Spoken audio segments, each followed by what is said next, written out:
Bonjour, bienvenue dans le Seigneur. Bonjour, Paul. Soyons une fois de plus les bienvenus dans la présence de notre Dieu. Amen. Dans sa grande bonté et sa fidélité, il nous fait avancer dans nos chemins. Alléluia.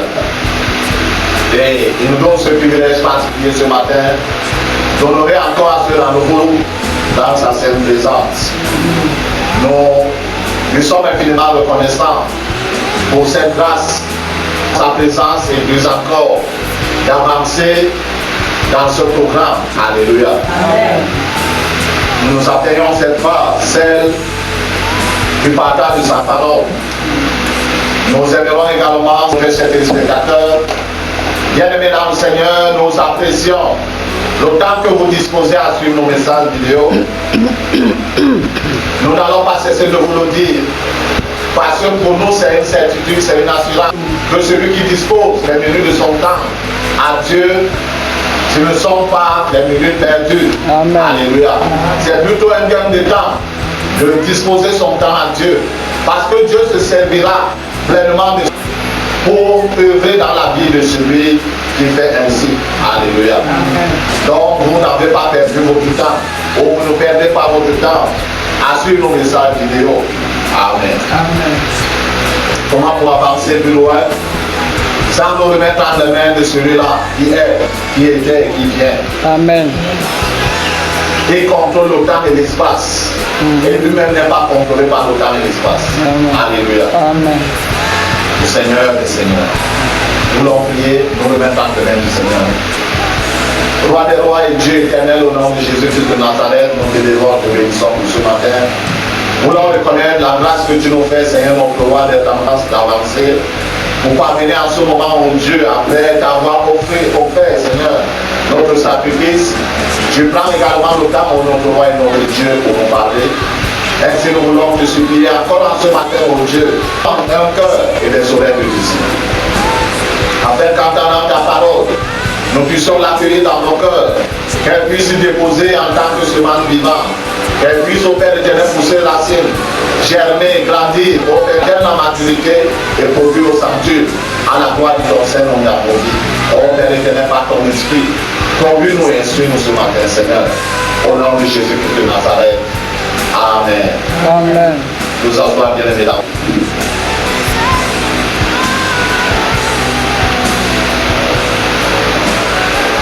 Dans la grâce du Seigneur, nous évoluons dans le mois. Nous sommes rendus au troisième dimanche. Alléluia. Amen. Nous sommes plus avancés dans le mois de septembre. Et le Seigneur nous y convie en tant que le bon berger. Amen. Nous l'aurons ce matin, c'est à partager sur le thème la fidélité envers Dieu. Alléluia. Amen. La fidélité envers Dieu.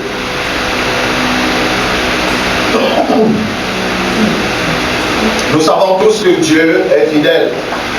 Alléluia. Amen. Pleinement fidèle. Même si les hommes appelés par lui et marchant deviennent infidèles, ça ne change pas la fidélité de Dieu. Amen. Alléluia. Amen. Mais Dieu nous interpelle en ce matin à cette fidélité. Amen. Lui qui il nous appelle également à être fidèles. Alléluia. Amen.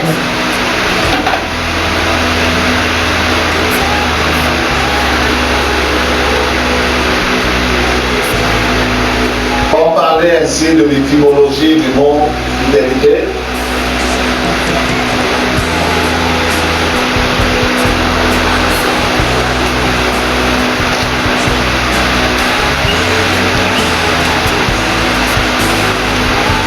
Le mot fidélité vient du latin médiéval fidelitas.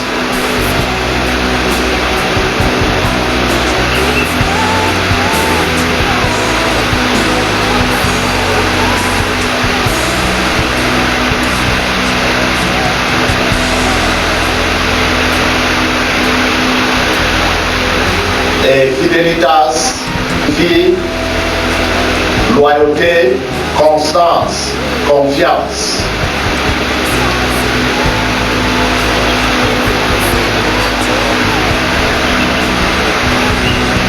Fidélité, loyauté, constance, confiance.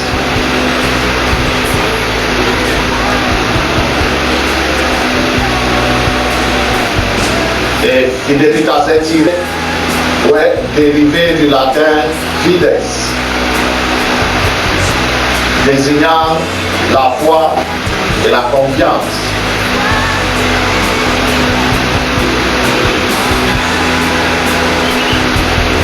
Alors, lorsque nous parlons de fidélité, nous parlons de la foi, d'une part, de la confiance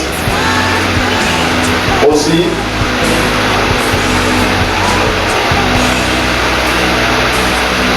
C'est le terme que nous connaissons. Alléluia. Mais nous allons évoluer ou alors parler de cet autre aspect, parlant de la loyauté et de la constance. Amen.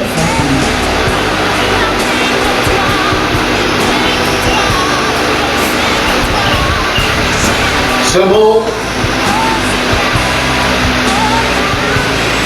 fidélité ou alors fidelitas, ce terme a évolué pour signifier l'attachement à ses devoirs et ses engagements.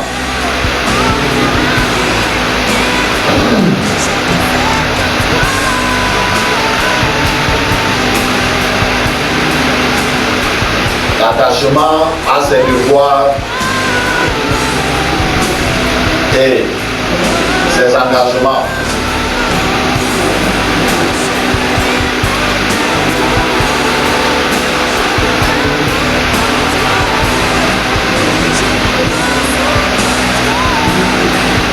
Et est apparu en sous les formes comme réalité ou feuilleté avant d'adopter sa forme actuelle, fidélité. Alléluia. Amen. Selon le dictionnaire biblique, la fidélité est définie comme la fermeté, la stabilité,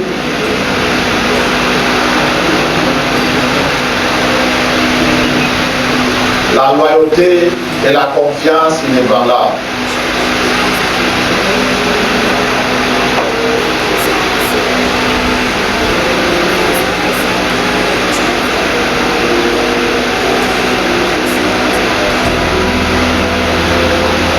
La fidélité, c'est comme la fermeté, la stabilité, la loyauté, la confiance inébranlable.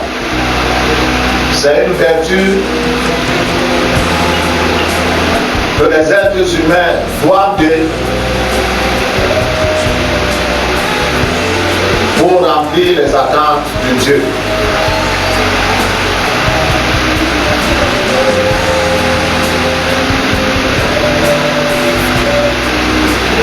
C'est une vertu que les êtres humains doivent développer pour remplir les attentes de Dieu, qui est lui-même parfaitement fidèle en toutes circonstances.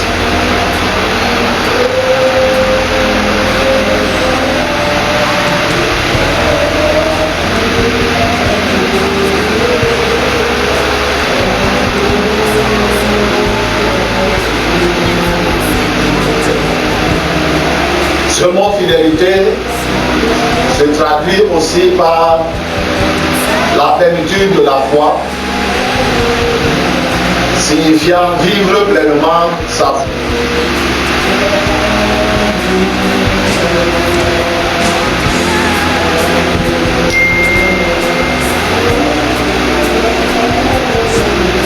Ce mot fidélité signifie aussi par la plénitude de la foi, signifiant vivre pleinement sa foi par des actions concrètes, par le respect des engagements en eux et autrui.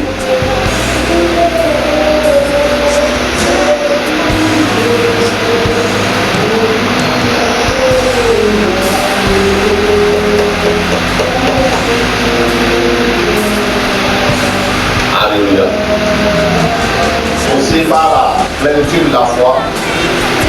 signifiant vivre pleinement sa foi par des actions concrètes,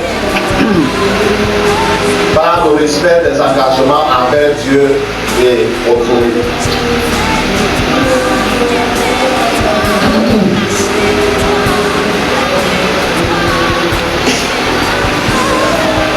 La fidélité envers Dieu donc. Nous atteignons donc la fidélité envers Dieu.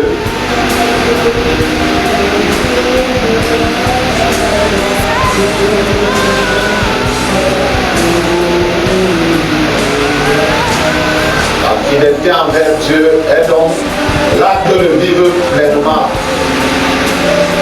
Alors de vivre sa foi de manière constante.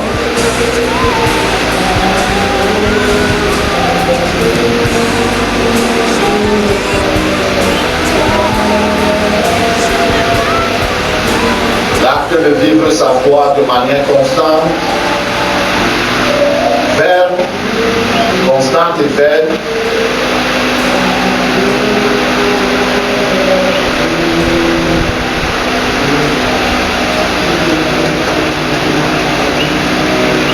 En restant dévoué à ses commandements,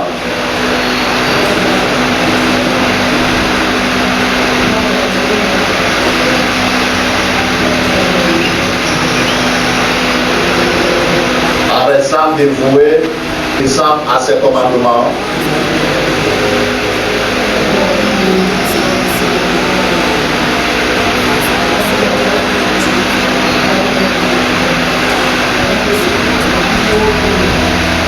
et à son alliance.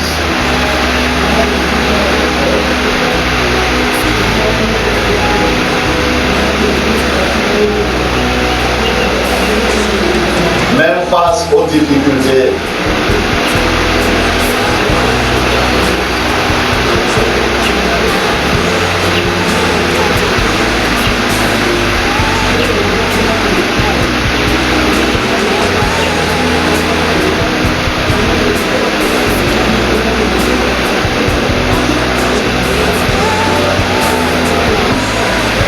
face aux difficultés, par la constance de son engagement,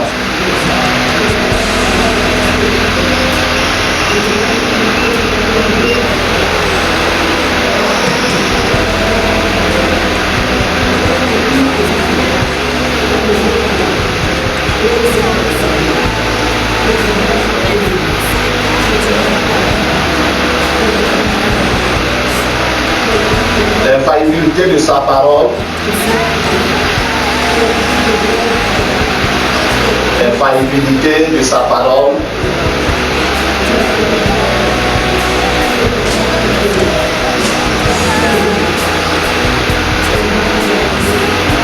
l'infaillibilité de sa parole, cohérence de sa vie avec ses principes spirituels.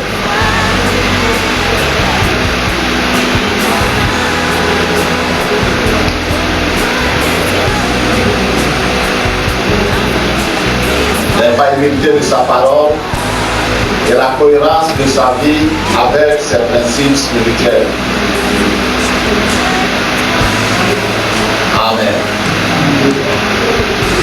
Donc, nous disons que la fidélité envers Dieu est donc l'acte de vivre sa foi de manière constante et ferme en restant dévoué, obéissant au commandement de Dieu, à son alliance, même face aux difficultés,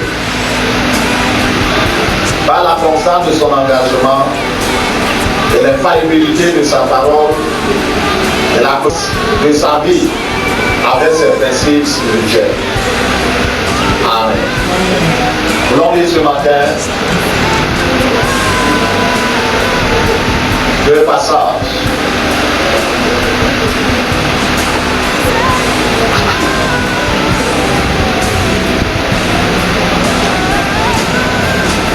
Proverbe chapitre 20, verset 6.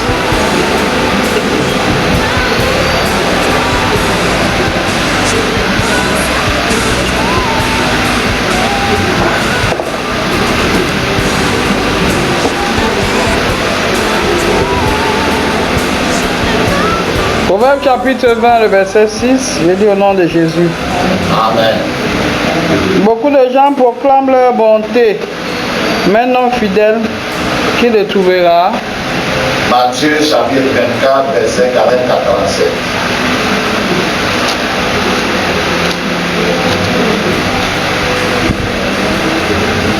Matthieu chapitre 24, verset 44, 45 à 47.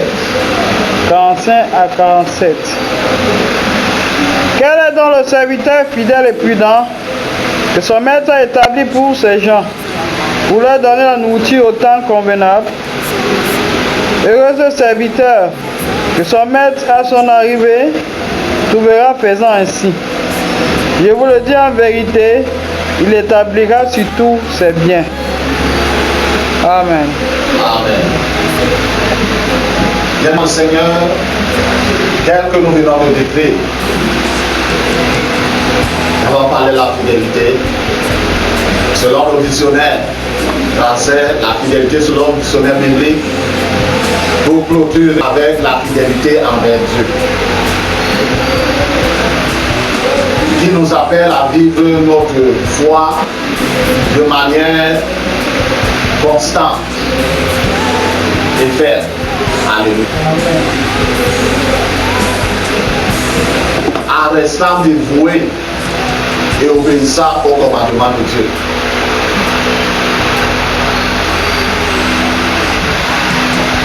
À ses actes. Même face aux difficultés. Alléluia. Amen. Lorsque nous sommes fidèles à Dieu, ou alors être fidèle à Dieu, c'est être constant dans son engagement vis-à-vis de Dieu. D'où le proverbe dit, beaucoup d'hommes, beaucoup de gens proclament leur bonté. Mais un homme fidèle, qui le trouvera? Une femme fidèle, qui la trouvera? Encore plus en notre temps-ci. Alléluia. En ce temps-là, on pouvait encore trouver. Mais en notre temps, trouver des hommes et des femmes fidèles devient de plus en plus rare. Il ne s'agit pas juste de proclamer que la foi, sa confession de foi, je suis un homme, je suis une femme de foi.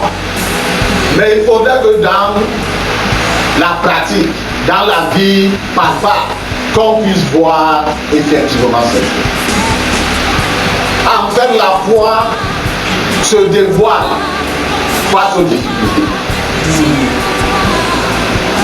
La foi est éprouvée face aux difficultés. Ton engagement avec Dieu se dévoile face aux difficultés.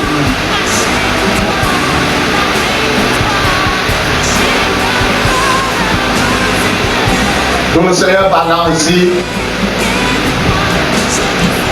quel éditeur dont le maître a établi sur ces gens pour leur donner la nourriture au temps Convenable. Ah. Un homme fidèle est un homme ou une femme ponctuelle. La fidélité va avec la ponctualité. Tu ne peux pas dire que tu es un homme ou une femme fidèle. On te donne la rendez-vous à 10h. Tu viens à 10h15. Ça n'a pas été dit. Pour leur donner la nourriture au temps convenable. Parce que c'est le maître qui apprécie. Oh, le petit déjeuner, c'est peut-être 7h30. Le déjeuner, c'est à 12h30. Le dîner, c'est à telle heure. Il faudrait que ce serviteur-là puisse respecter 16 heures établies par le maître. Ici, il leur parlait, prenant cette parabole pour amener ses auditeurs à comprendre un peu, puisque d'aucuns d'entre eux étaient des maîtres ayant des esclaves. Alléluia. D'aucuns d'entre eux étaient des esclaves. Pour comprendre un peu jusqu'où est-ce que le Seigneur a. Et il dit que le retour, lorsque le maître en entend, il le trouve faisant ainsi. Je vous dis, en vérité, il fera quoi? Il établira sur Tout le tous reste ses est bien. vies. Les hommes et les femmes fidèles de nos jours, dans la marche avec Dieu, sont Vérité.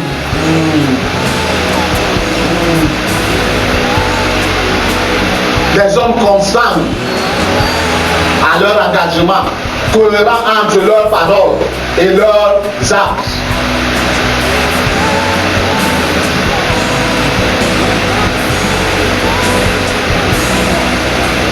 Les tout premiers disciples, bien qu'illettrés, parce qu'on les appelait les illettrés, ils n'étaient pas allés à l'école rabbinique comme les autres, comme Paul, eux pêcheurs de poissons.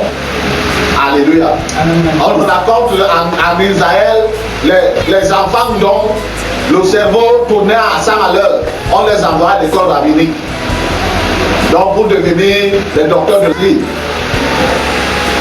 Et les enfants dont la terre ne donnait pas, soit ils se convertissaient à la pêche. C'est que la pêche c'est pratique, non? On ne te dit pas que prends le clé, non. L'enfant là, il ne comprend pas, même s'il n'est pas bien écrit, il va devenir ingénieur de son. Donc c'est le son qui va écrire. Or si on dit quand tu te tiens comme ça, tu roules le filet comme ça, tu lances. S'il y a le filet va seulement attraper le poisson. Parce que ce qu'on envoyait pour être charpentier, c'est le calcul. Le charpentier utilise quoi? Il utilise la règle, il utilise l'équerre, il utilise le compas, il utilise le rapporteur. L'enfant là, celui dont la terre ne donne pas, il ne va pas s'en sortir. Soit il va devenir cultivateur, en effet c'est là-bas qu'on les envoyait. D'où les pierres, les gens, les jacques. Ils s'étaient convertis à la pêche. Là-bas, ils s'en sortaient.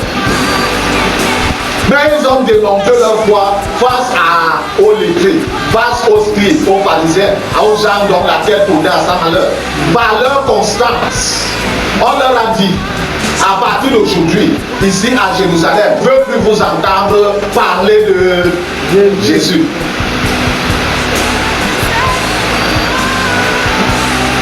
Et ils ont répondu à ces gens qui avaient autorité sur eux. Il suffit seulement qu'ils disent qu'on les arrêtait. Ils ont répondu. Voyez-vous vous-même. En fait, l'interdiction que vous nous lancez là, voyez vous-même. Est-il agréable à Dieu que nous là, nous arrêtions de parler du nom de ce que nous avons vu et entendu, de ce qu'il a fait. Voyez vous-même. Mais en ce qui nous concerne, même si nous attachons notre bouche, nous allons continuer à parler de lui.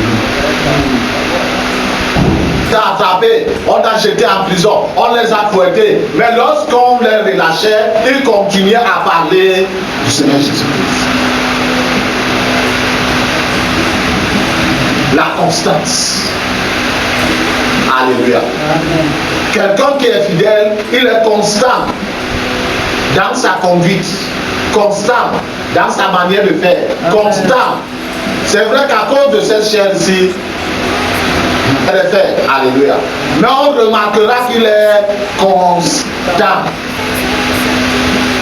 Même dans sa manière de fréquenter son assemblée, il ou elle est constant. On remarquera rarement son absence.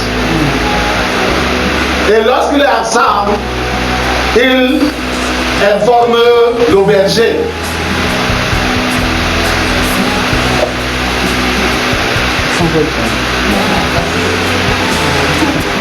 Lorsqu'il va être absent, il informe le berger s'il est avisé d'avance.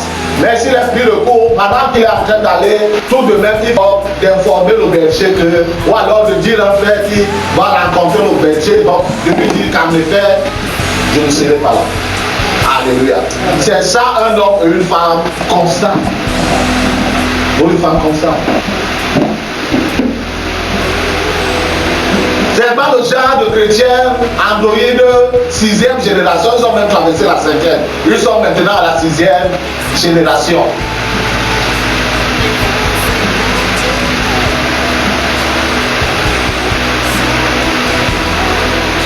Ils sont à la 6e génération. Bon, comme nous sommes connectés sur WhatsApp, on a même créé les groupes WhatsApp pour les communautés. Ok, il va seulement être dans le groupe WhatsApp, qu'en effet je ne serai pas là le soir. Il est de ta responsabilité, l'homme ou la femme, le chrétien fidèle, à être constant. Avant d'écrire, d'informer dans le groupe WhatsApp, tu appelles ton leader, que ce soit le pasteur, que ce soit l'apôtre, celui qui te conduit dans les choses spirituelles pour l'informer.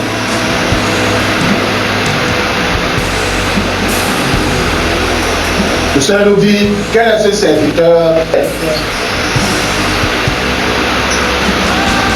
La fidélité envers Dieu implique tous les aspects de notre marche, de notre vie. Dans notre marche individuelle avec Dieu et dans notre marche communautaire. Alléluia. La fidélité envers Dieu va même jusqu'à la gestion des ressources que Dieu nous donne.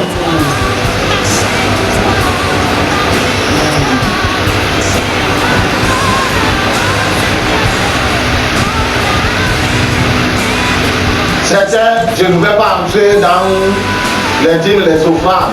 C'est à chacun de comprendre. Alléluia. Mais ce qui est sûr, Dieu nous demandera de rendre compte de comment nous avons géré les ressources qu'il nous a données.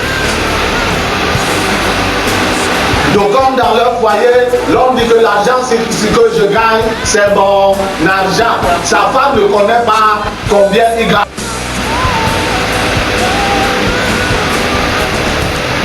D'autres le blessé, on lui donne le bulletin de paie. Il laisse le bulletin de paie au bureau, dans le tiroir du bureau. Parce qu'il craint que s'il apporte le bulletin de paie à la maison, un jour, la femme sera en train de fouiller, il va rencontrer le bulletin de paie. Quand la fin du mois arrive, il prend 100 000 $. Il dit, chérie, gère-nous avec. La femme ne connaît pas si avec il présente. En tant qu'enfant de Dieu, je ne parle pas de ceux qui sont à l'extérieur. Sa femme ne connaît pas. Et sa femme va se débrouiller à gérer sur les 100 000. Et pourtant, le gars a 250 000 francs de salaire. Pendant que sa femme ne connaît pas qu'il gagne 250 000, sa mère connaît qu'il gagne 250 000. Tu as épousé ta mère ou tu as épousé la femme. Ta mère. Dieu a dit l'homme et la femme et sa mère deviendront une seule chair. Non.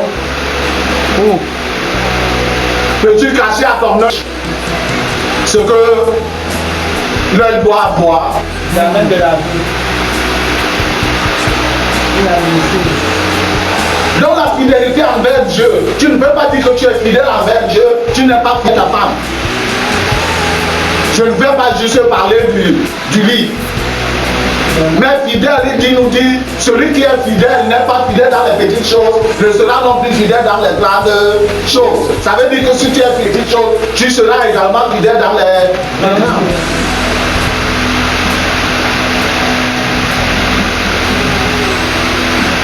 Nous n'en disconvenons pas qu'étant marié, que ce soit de l'homme, que ce soit la famille de la femme, le couple continue ou alors puisse les aider selon leurs possibilités. Nous n'en disconvenons pas. Mais cela doit être fait d'un commun accord. Ce n'est pas que j'ai décidé moi, je suis l'autorité. La Bible dit que l'homme est le chef de la famille. Donc j'ai décidé que je vais donner 100 000 à ma mère. Que tu veux, tu ne... Même pas. C'est fait et il fait. Merci. Lorsque les représailles, parce que lorsque tu commences à te conduire ainsi, tu es en train d'ouvrir la porte. Tu es fidèle, purifié.